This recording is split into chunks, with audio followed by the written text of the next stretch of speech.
Item ಯಾವುದೇ ಇರಲಿ try ಮಾಡಿ ಆಚಿ ಚಿಕನ್ ಮಸಾಲಾ.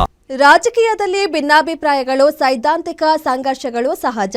ಆದರೆ ವೈಚಾರಿಕ ಹೋರಾಟ ಭಾಷಣಕ್ಕೆ ಅಡ್ಡಿಪಡಿಸುವ ಜನಪ್ರತಿನಿಧಿಯೊಬ್ಬರ ಮೇಲೆ ಚಪ್ಪಲಿ ಎಸೆಯುವ ಹಂತಕ್ಕೆ ತಲುಪಿದ್ರೆ ಅದನ್ನ ಏನನ್ಬೇಕು? ಚಿಕ್ಕಬಳ್ಳಾಪುರದಲ್ಲಿ ನಡೆದ ನಾಡಪ್ರಭು ಕೆಂಪೇಗೌಡ ಜಯಂತಿ ಕಾರ್ಯಕ್ರಮದಲ್ಲಿ ಇಂಥದ್ದೇ ಒಂದು ಕಪ್ಪು ಕಾಣಿಕೆ ಸೃಷ್ಟಿಯಾಗಿದೆ. ಈ ಕುರಿತ ಒಂದು ರಿಪೋರ್ಟ್ ಇಲ್ಲಿದೆ ನೋಡಿ. ಚಿಕ್ಕಬಳ್ಳಾಪುರದ ಕೆಂಪೇಗೌಡ ಜಯಂತಿಯಲ್ಲಿ ಹೈಡ್ರಾಮಾ. ವೇದಿಕೆಯಲ್ಲಿ ಭಾಷಣಕ್ಕೆ ಅಡ್ಡಿ, ಶಾಸಕರತ್ತ ಚಪ್ಪಲಿ ಎಸೆತ.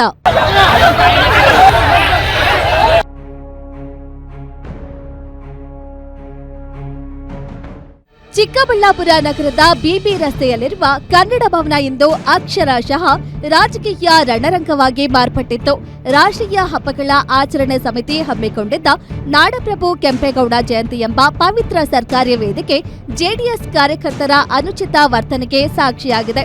ಕುಮಾರಸ್ವಾಮಿ ವಿರುದ್ಧ ಶಾಸಕ ಪ್ರದೀಪೇಶ್ವರ್ ನೀಡಿದ್ದ ಹೇಳಿಕೆಯನ್ನ ಮುಂದಿಟ್ಟುಕೊಂಡು ವೇದಿಕೆಯಿಂದ ಅವರನ್ನ ಕೆಳಗಿಳಿಸುವಂತೆ ಹಠ ಹಿಡಿದು ಶಾಸಕರ ಭಾಷಣಕ್ಕೆ ಅಡ್ಡಿಪಡಿಸಿದ್ದಾರೆ.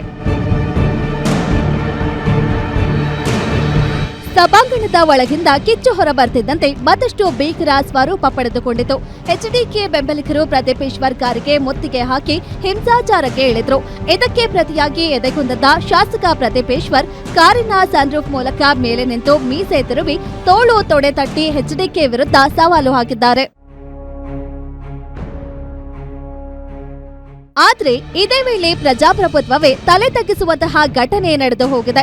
ಆಕ್ರೋಶಿತ ಜೆಡಿಎಸ್ ಕಾರ್ಯಕರ್ತನೊಬ್ಬ ಶಾಸಕರ ಕಾರಿನತ್ತ ನೇರವಾಗಿ ಚಪ್ಪಲಿ ಎಸೆದು ದುರ್ವರ್ತನೆ ತೋರಿದ್ದಾನೆ. ತಕ್ಷಣ ಕಾರ್ಯಪ್ರವೃತ್ತರಾದ ಪೊಲೀಸರು ಲಾಠಿ ಪ್ರಹಾರ ನಡೆಸುವುದರ ಜೊತೆಗೆ ಪರಿಸ್ಥಿತಿಯನ್ನ ನಿಯಂತ್ರಿಸಿ ಚಪ್ಪಲಿ ಎಸೆದವನನ್ನ ವಶಕ್ಕೆ ಪಡೆದಿದ್ದಾರೆ.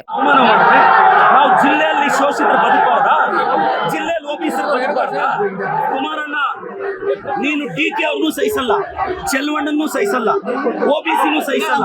ಚಿಕ್ಕಬಳ್ಳಾಪುರ ಜಿಲ್ಲೆಯಲ್ಲಿ ಕಳೆದ 3 ಅವರಿಂದ ನೀವು ನೋಡಿದ್ದೀರಿ, ಒಂದೇ ಒಂದು ಓಬಿಸಿ ಎಂಎಲ್ಎನ, ಶೋಷಿತ ವರ್ಗದ ಎಂಎಲ್ಎನ, ನನ್ನ ಕುಟುಂಬವನ್ನ, ನನ್ನನ್ನ ಏಕವಚನದಲ್ಲಿ ನೀವು ರೆಕಾರ್ಡ್ ಮಾಡಿದ್ದೀರಾ. ನಾನು ಪೇಷನ್ಸ್ ಆಗಿದ್ದೀನಿ. ಎಸ್, ನಾವು ಶೋಷಿತರು, ಓಬಿಸಿಗಳು, ನಿಮ್ ಮನೆ ವಾಚ್ಮನ್ ಕೆಲಸ ಮಾಡಕ್ಕೆ ನಾವು ಲಾಯಕ್ಕು. ಶಾಸಕರ ಮೇಲೆ ಚಪ್ಪಲಿ ಎಸೆಯೋದು ಯಾವ ರಾಜಕಾರಣ? ಜೆಡಿಎಸ್ ಕಾರ್ಯಕರ್ತರ ನಡೆಗೆ ಕಾಂಗ್ರೆಸ್ ತೀವ್ರ ಖಂಡನೆ. ಒಬ್ಬ ಜನಪ್ರತಿನಿಧಿಯ ಭಾಷಣಕ್ಕೆ ಅಡ್ಡಪಡಿಸುವುದು, ಅವರ ಮೇಲೆ ಚಪ್ಪಲಿ ಎಸೆಯುವುದು ಯಾವ ರೀತಿಯ ರಾಜಕಾರಣ ಎಂಬುದು ಈಗ ತೀವ್ರ ಆಕ್ರೋಶಕ್ಕೆ ಕಾರಣವಾಗಿದೆ. ಈ ಘಟನೆಯನ್ನ ಕಾಂಗ್ರೆಸ್ ತೀವ್ರವಾಗಿ ಖಂಡಿಸಿದೆ.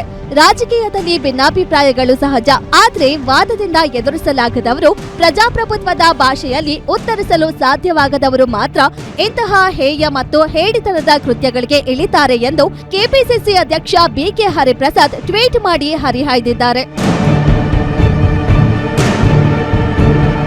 ಒಟ್ಟಾರೆಯಾಗಿ ಕೆಂಪೇಗೌಡ ಜಯಂತಿಯ ನೆಪದಲ್ಲಿ ನಡೆದ ಈ ಹೈಡ್ರಾಮಾ ಜೆಡಿಎಸ್ನ ರಾಜಕೀಯ ಸಂಸ್ಕೃತಿಯನ್ನ ಪ್ರಶ್ನಿಸುವಂತೆ ಮಾಡಿದೆ. ಕುಮಾರಸ್ವಾಮಿ ಅವರ ಬೆಂಬಲಿಗರು ಸಾರ್ವಜನಿಕ ವೇದಿಕೆಯಲ್ಲಿ ಕಾನೂನನ್ನ ಕೈಗೆತ್ತಿಕೊಂಡಿರೋದಕ್ಕೆ ಎಚ್ಡಿಕೆ ಯಾಕೆ ಮೌನವಾಗಿದ್ದಾರೆ? ತಮ್ಮ ಕಾರ್ಯಕರ್ತರ ಈ ಅಸಭ್ಯ ವರ್ತನೆಯನ್ನ ಕುಮಾರಸ್ವಾಮಿ ಅವರು ಸಮರ್ಥಿಸಿಕೊಳ್ತಾರಾ ಅಥವಾ ಖಂಡಿಸ್ತಾರಾ ಅನ್ನೋದನ್ನ ಕಾದು ನೋಡಬೇಕಿದೆ. Rajappa, guarantee news, Chikkaballapur.